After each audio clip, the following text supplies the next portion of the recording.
Welcome to our channel. Today we how to register for American Airlines AAdvantage Card. Easy tutorial step by step clearly.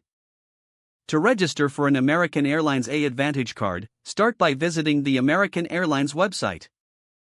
On the home page, look for the AAdvantage section, usually found in the menu. Click on the AAdvantage Credit Cards option. You will be directed to a page showcasing the different credit card offers. Choose the AAdvantage card that best suits your needs. Click on the Apply Now button for your chosen card. Read through the offer details and any associated benefits. Once ready, click on the Apply Now button again.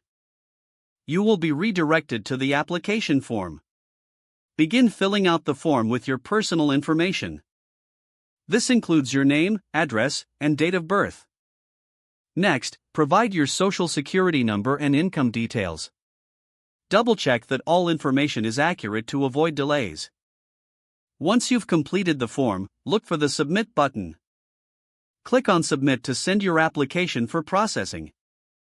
You will see a confirmation page if your application is successfully submitted. Check your email for any updates regarding your application status. It may take a few business days to receive a response. Once approved, you'll receive your AAdvantage card in the mail. Congratulations on taking your first step towards earning valuable rewards. If the page does not load, refresh the browser or try again in a private or incognito window. Make sure you are using the correct email address, then retype it carefully to avoid small typos. If your password is not accepted, use the reset option and create a new strong password you can remember. Check your spam folder for verification or security emails, then complete any requested confirmation steps. Enable two-factor authentication if available to improve account security and reduce unauthorized access risk. After signing in, review your profile details so your contact information and settings are accurate and current.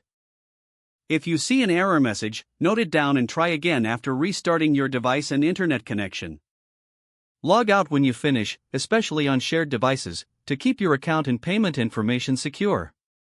Don't forget to like this video and subscribe to our channel for more step-by-step tech guides.